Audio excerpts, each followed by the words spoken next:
Hi guys, I just wanted to share a very quick recipe with you for anyone that likes salted cashew nuts.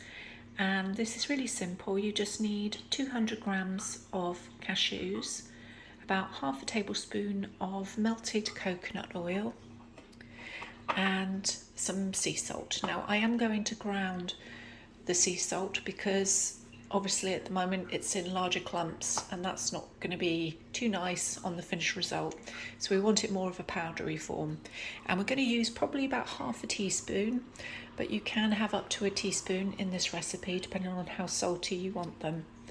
So the first thing we'll do is just mix the ingredients together. So I'm going to ground half a teaspoon of salt first, and just pop the cashews in a bowl and just pour over the coconut oil.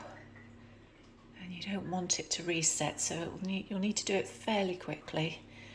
And then we'll pop the sea salt in there as well. And there we go. I'm just going to give that a good stir and coat. Just make sure it's well covered.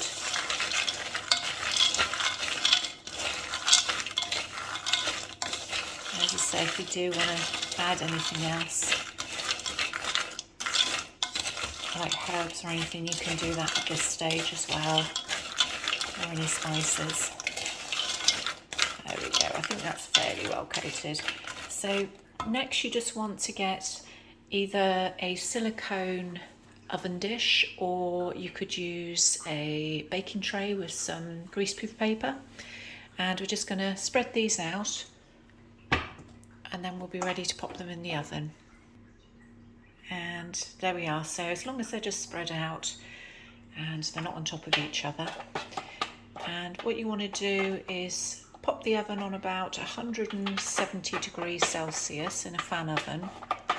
I'm going to pop these in for about 10 minutes and then we're going to turn them over and I'll come back to you.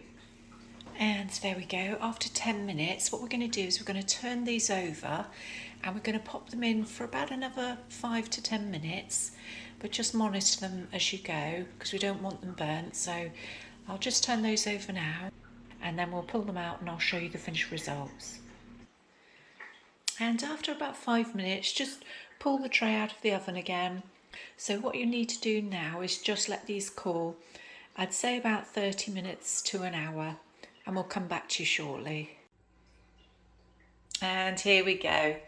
So just store them in a sealed container. I'm just using a spare glass jar.